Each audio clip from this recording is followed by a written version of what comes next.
Hi everybody, I'm Jim Rohn. I was just going over our latest issue of our new magazine called The Achiever. I want to thank you for taking the time to spend just a few minutes with me today. I have a very interesting subject. I call it 5 Simple Steps to Go from Average to Fortune. I've been asked to give it in many places for corporations and companies, and now I have the opportunity to share it with you.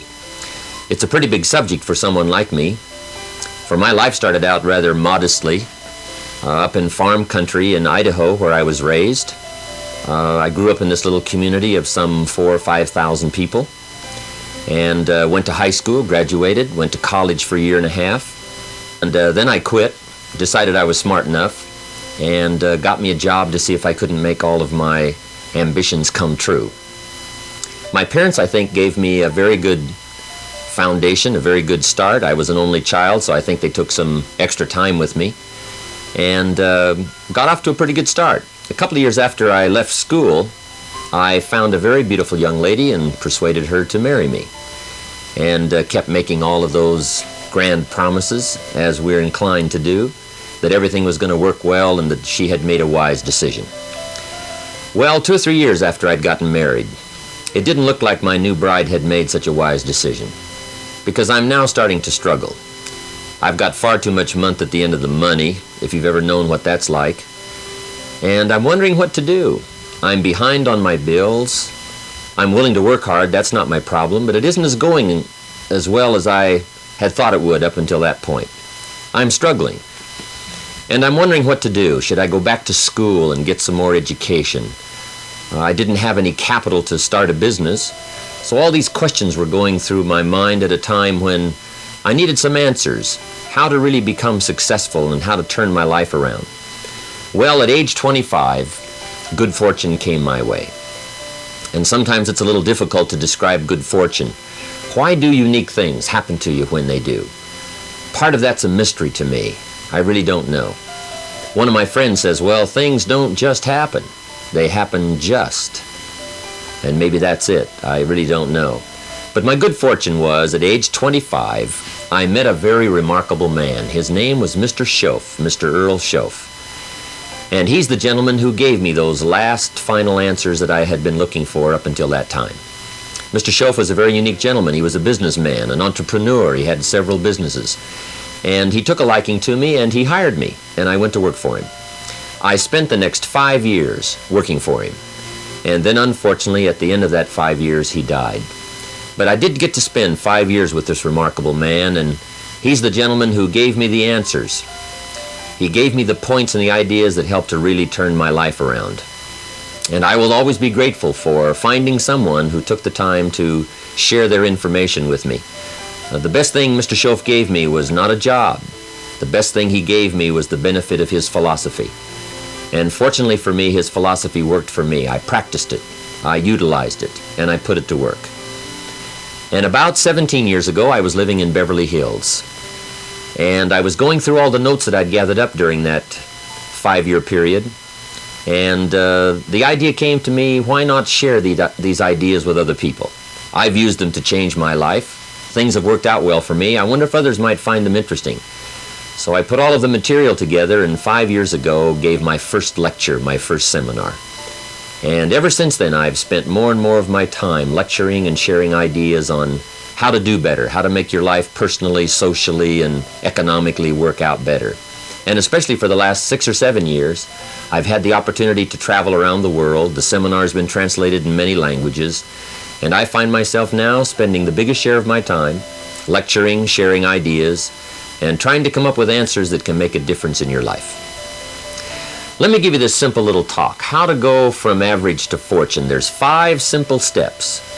You might like to make a note of them. Here's the first one. Get serious. That's number 1. I don't know any substitute for that. You've really got to get serious. You don't have to be grim, but you must be serious. I know a guy that's got a half a dozen jokes keeping him from becoming wealthy. He's not known as rich.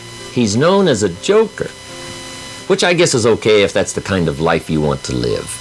But it really isn't the best way to live. To go from average to fortune, you must get serious. And you must get serious about 2 very important things. Number 1 is setting your goals and where you want to go. Designing the next 5, the next 10 years is so vitally important. What do you want to do economically? Where do you want to go? What do you want to be? What would you like to have? What would you like to share? How much would you like to earn? How far would you like to go? Those are some major questions to ask. And for that all to work out like you want it to for the next 5 or 10 years, in my personal opinion, you've got to get serious. Then you have to get serious about another important subject. And that important subject is called personal development. Personal development is striving hard to become the kind of person that you want to be. And to become the kind of person you want to be, you've got to work at it. 10 years from now, you will surely become someone. The big question is, who? What are you becoming? And if you go to work on it now, sure enough, in a very short period of time, you can take on a new direction to become the kind of person you want to be. There's a very important question to ask, and the question is, 10 years from now, you will surely arrive. And the question is, where? So to answer the question of where you want to arrive and the kind of person you want to be, you've got to get serious. So that's point number 1. To make your life worthwhile and unique, to go from average to fortune, you've got to get serious. Now, the second point is, get smart. To make your life work out worthwhile, you've got to have some ideas. You've got to have the information. So you've got to be smart. In fact, in this decade, you must be much smarter than you were in the last decade. You've got to read the books. You've got to come up with the information. When I have a chance to talk to the high school kids, that's the theme of my talk. Get smart. There's nothing worse than being stupid. And if you will read the books, learn from your experiences, do all the things that you possibly can to get the information, sure enough, you'll be wiser this year than you were last year. And I've got a few techniques that I teach in my seminar on how to get smarter. Keeping a journal, going to the lectures, going to the seminars, listening to the sermons, picking up ideas from other people. You just must keep up this steady process of learning. Never cease your quest for knowledge. And that's one of the key points to go from average to fortune. Get smart. Now here's number 3. You've got to get going. All of the things that you've learned will not do you that much good if you don't put it into an action plan. You've got to get going. In my management and leadership seminar, we teach game plans, how to put all the good things that you've learned into action. Economic action, social action, personal action. How to make the changes and how to actually do the work, how to actually function. Get going, that's the key. Some people are ever learning, but they don't put it into action. They don't really take the action. It's like the man who keeps bringing materials to the building site and never builds anything.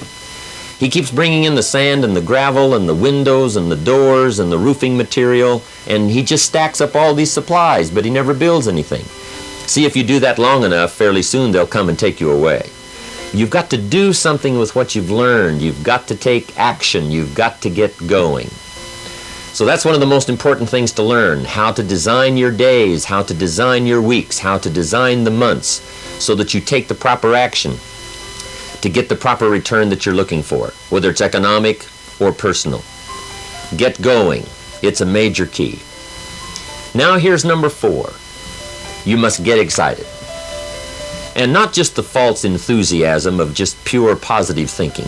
You've got to get excited over some very basic things. One is, get excited over your ability to make yourself do the necessary things. Because discipline is major step 1 toward personal progress. And anytime a person wishes to, they can make major changes in their life, personally and socially and financially. It doesn't ever have to be the same after today. No telling what you could do today if you really wish to. The act of murder is a clear indication that a person in one drastic act can forever change the course of their life. It just happens to be in the negative direction. What I would ask you to do, starting today, is get excited about committing an act that's positive, an act that's constructive, to make the changes in your life that you want made, and to go the direction that you want to go. So that's number 4, get excited. Get excited about your potential. Human capacity is usually never the problem. Little children can learn several languages. We can learn to do the most incredible things. All we need to do is take the time to do it. So it's not a matter of capacity. It's a matter of judgment. It's a matter of excitement. It's a matter of will. And it's a matter of wanting to bad enough. So it's pretty exciting to know that any day you wish, you can change your life. Any day you pick out, you can make major changes. It doesn't ever have to be the same again. And that's exciting. Knowing that intellectually and personally, you can actually do the things that will make major changes in your life. That's number 4. Here's number 5. Number 5 is get away. I have found, especially in the last 15, 20 years, that there's an important thing called life balance. You've got to learn to get away. You must learn to get away and be alone. Learn to get away and reflect. Learn to get away and learn how to live as well as how to earn. How sad it would be to learn how to earn well, but not learn how to live well. You must balance your life. We teach something, especially in my staff, I teach something called lifestyle. Lifestyle is how you learn to live your life. Some people have money, but they don't even know how to spend it. They have time, but they don't know how to spend it. Some people are successful, but they don't know how to spend their success. They don't know what to do with it. They don't get joy from it. Rather, they get animosity. A father takes $5, crushes it, and throws it at his son and says, if you need it that bad, take it. Now, it's the same $5, but instead of dispensing it with joy, he dispenses it with animosity. That's the difference in not knowing how to live. It's called lifestyle. Then you've got to take time to cultivate good friends. You've got to take time to be with your family. You've got to take time to be with the people who are important to you, designing your life in those respects. Get away. Take the time.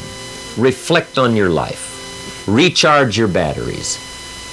Do some growing away from your enterprise. Then when you come back to your enterprise, after you have taken this time to balance your life, you will find that on the job, working on your enterprise, things will really go much better. So those are the 5 simple steps to go from average to fortune. Get serious, get smart, get going, get excited, and get away. I hope those points will be valuable for you as you consider them. And I want to thank you for giving me a few minutes of your time to spend just a little time with you. I would invite you to come and attend my seminar.